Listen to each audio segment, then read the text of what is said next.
Barnes and you're watching another episode of Creative Writing Advice. If you don't know me, my name is JJ. I am the author of How to Write a Story, which is out on Amazon, and I'm over here on YouTube bringing you writing advice that I hope will help make you a better and more confident writer. So on the Monday video this week, I did a video where I was getting loads of different questions about all sorts of different things. And one of the questions I got was, where do you get story ideas from? And I thought that instead of just doing like a quick snippet on the quickfire video, I would take that question and do a proper, real investigation into that, because it's a great question and I think it's really interesting.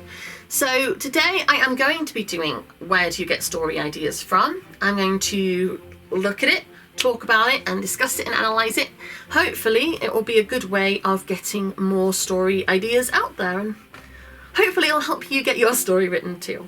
So last video I did, the Wednesday video, I went through a writing prompt. So if you are looking to find a story idea, and that is something you're struggling with, and the reason you want to know where to find writing ideas is because you want to write but you're not sure what to do, go and watch the writing prompt video, because that is a really useful one. And you can also find loads of different writing prompts on social media, on Pinterest and everything like that. But in terms of me, I'm going to talk about where I got my story ideas from, why and how it worked for me. So my first book, Lilly, Prospero and the Magic Rabbit, I was never a very good artist in terms of what my teachers wanted. Now, I have since learned that I actually am quite a good artist. I sell my art actually, but it's not drawing, it's not life drawing, it's not accurate drawing. I do pattern drawing, and that is my style, and people like it and people buy it, and it's very flattering. But I always struggled with the fact that my art, which I loved to do, wasn't well received by my teachers. So I wanted to do a character who was into art, loved to draw, because it was something that I connected with but couldn't live myself. Does that make sense? I love to draw, but I could never draw very well, and I wanted to do a character who could draw well, but for some reason it wasn't working out for her. And because I particularly love magic, I love Charmed and Buffy the Vampire Slayer, things like that. Like, I grew up, Harry Potter, obviously. Magic stories were a massive part of my life, and witchcraft, things like that. So I was like, okay, so my character is going to be a character who is magical and an artist. So then I started to grow it a bit more. So this is where my thought process went for Magic Rabbit. I wanted to write a kid's book. Originally, Lilly, Prospero and the Magic Rabbit was going to be for sort of 7-year-olds, and she was a child. But as I wrote it, I realised that what I was developing with my writing was something a bit too mature. Because what I did was I thought the reason her art is a problem isn't because she's bad at it, it's because her drawings come to life. And I was like, well, that would make it very complicated, because if your drawings keep coming to life, you are then going to be thrown into situations which are very hard. But life is a significant thing. And so I was writing this little girl, this child, and the fact she was creating life from nothing, those lives were then existing. And if there's life, there's death. So she was then responsible for life and death because she was drawing pictures. And growing that, I was like, no, she cannot be a little kid, because that is too much. There's a reason children can't be parents, right? Because there's too much responsibility in it. So I was like, okay, I'm going to age her up a bit, make her too young emotionally to cope with that, because that's conflict and that's interesting, but old enough that it's something that she can mentally process and with support get through. So I made her 15. So Lilly became a 15-year-old, and I started again. So that is where that came from.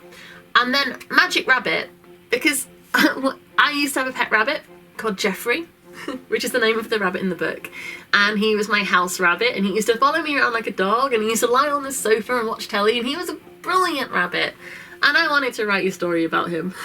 Basically, that's why there's the Magic Rabbit, and that's why I grew that character. So Jeffrey, the Magic Rabbit, the talking rabbit, became her mentor, her guide.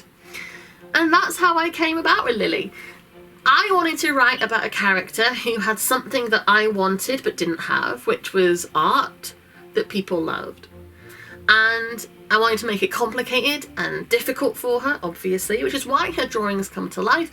And I wanted to put my rabbit in, which is why Jeffrey came about. And from that little place, I grew a novel, and it took a long time because I was 30 when Magic Rabbit came out, and I started writing it when I was about 22. So obviously it took a lot of work, and that's normal and that's fine. And I'm happy with how I got to it. So that's how that came about. So then Mermaid's Curse. I came up with Mermaid's Curse because I wanted to do a book, a sequel to Lily, Prospero and the Magic Rabbit, that I wanted to make it clear it wasn't the same story. Because I'd done that story, I'd done her coming to terms with her power and the consequences of it and what happens if you create life from nothing. I wanted to do something completely different. So I sent her on holiday. I was like, right, she's off to Whitstable. Whitstable is a coastal town. There is the sea. Mermaids. And again, because of witchcraft, I wanted to make sure that was a heavy part of it. And because I quite like sort of dark murder mystery stories, I had the mermaids being killed. I was like, right, okay, the mermaids are being chopped up. Lily has to go and save them. And I don't know if that's sort of explaining how the idea came into my head, but if you can follow the train of thought, I knew I wanted her to go on holiday. I knew I wanted mermaids because I love mermaids and it was a coastal town. It made sense that the ocean would feature. And then because I like murder mystery and dark adventures, kill the mermaids. That's how that came about. And I think that that's the thing you have to do. If you have something that you are interested in, just like, even in like an obscure way, think about it and start to develop that idea. Something small, and it doesn't have to be life-changing. It can literally be like something that's been done a million times, and a love story. So you want to write a love story, and that's all you want to do, and that's fine. You're thinking to yourself, I want to write a love story. So, okay, so what sort of character? Think about your protagonist. What is it that she or he is, what's their unique situation? So for me, as I say with Lily, I knew that that character, my protagonist, was an artist, but it wasn't going to work out for her very well. I knew it had to involve magic. So that is what I grew from that, because that is what I wanted to write about. So think about your character. If you want to write a love story, what is it you want? What is it, something that you always wanted to do but never got an opportunity to do? Something you're really interested in but never really got to explore properly? Give that life to them and then you get to live it too. So grow her. So say she is an artist as well. Why not? But obviously if you're not writing a magic story, she's an artist. So she wants to, say, put on a gallery. Wants to get her picture into a gallery. She wants to put on an art exhibition. So then what's going to be stopping her? What is going to make it complicated? Because for Lily, I made it complicated by making the drawings come to life, and those are the consequences she had to try and face and cope with and deal with. So what is it for your character that makes her ambition complicated? And then work out what the love life is involved with. So she is motivated to get her art into a thing. Maybe the competing artist is the person she's in love with. Maybe she's in love with the gallery owner, but he's married. Something like that. Make it complicated, but isolate in your mind. What is it about your protagonist? Why are you telling that story? Why are you interested in that person? Then, from that, grow it. Work out what they want, work out why it's complicated for them, because you've got to have conflict, and then grow the world around them. To me, this really makes sense because this is my process of how I've come up with my characters and my stories. I hope it's making sense to you too. If it isn't, I'm very sorry, but to me it makes sense. It's all about, for me, basically, it's all about working out what your protagonist, what she or he wants, what's hard for them, and the circumstances that they are finding themselves in, and then growing the world from around that. Because for me, the protagonist is the most interesting part of the story. It's them I'm riding with, it's them I'm following, it's their interiority, it's their experiences, it's their emotions that I'm going to be feeling and sharing. So it's them I want to put the most time and thought into, and it's from them I grow my world and my story. So hopefully that will be helpful to you too. If it is not, let me know, because I will think of other ways I can explain this. But I love coming up with story ideas. The thing is, because I love my protagonists. I love my protagonists. I love growing what they're going through and exploring the world from the complicated circumstances that they find themselves in. I just love it. But that's my process. So if it's not your process, let me know. If that doesn't work for you, if you can't come up with a story idea from that way, first go and watch the writing prompts one, because that might help you. It's a different way of doing it. Or I will think about it some more and come up with other ways you might be able to do it, because that's how I do it.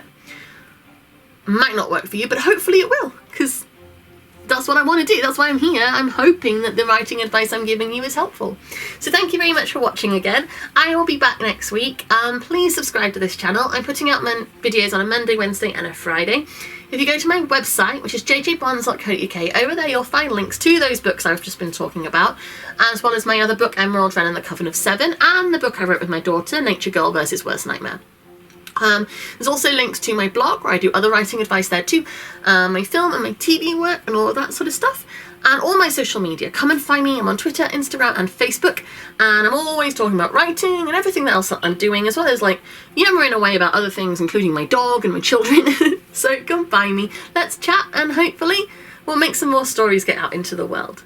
Thank you very much. Bye.